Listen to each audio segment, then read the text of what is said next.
We get asked occasionally from our applicants if we're a union or a non-union shop. We are not a union shop. We are non-union. Everybody has their preference. They have their own ideas. I'm not pro-union, which that's my own opinion, and that's fine. That's Synergy's opinion, and It's worked for us to stay a non-union shop. yeah, it has worked well for us to stay a non-union shop. I guess the main difference is the schooling, right?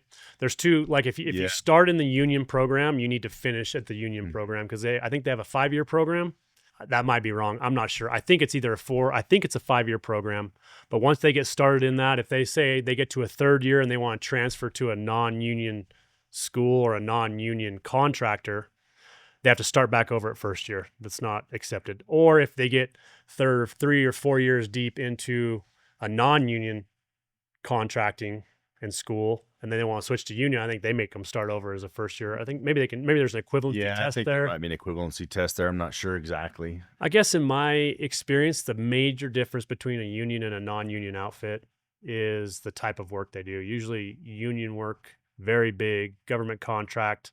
Usually you're traveling around. Most of the time you're going to have to travel from job shutdown to job shutdown. Mm-hmm. And there's usually a level of unemployment that comes between those jobs. Right. I've been non-union my whole entire career, and Nate has too.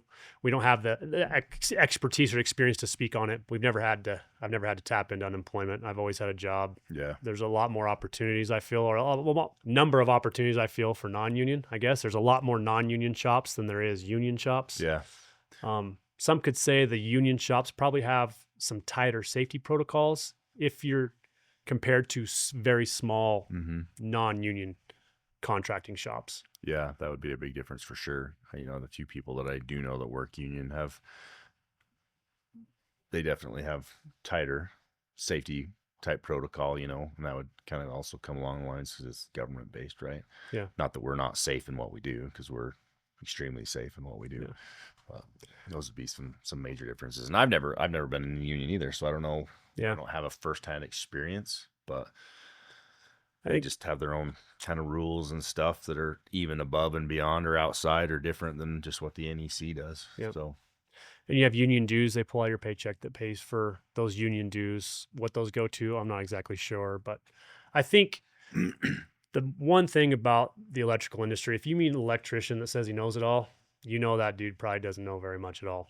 So, and I think a lot of people's ego gets in the way as far as like, union is the only way to go or non-union is the only way to go. And I think 100%. you can grab experiences from both to better you as an electrician, as an individual. Probably depends on your geographical location, the opportunities that are available to you. If there's a ginormous project there and it's a 3 or 4 year project and you got a good, strong career offer as a union electrician, you should probably jump on it and ride that out. And once you have that journeyman card, then you can decide whether you want to work union or non-union. I think it's really the biggest thing is the decision as an apprentice of you either need to be union or non-union for that 4 or 5 year duration until you have that journeyman card.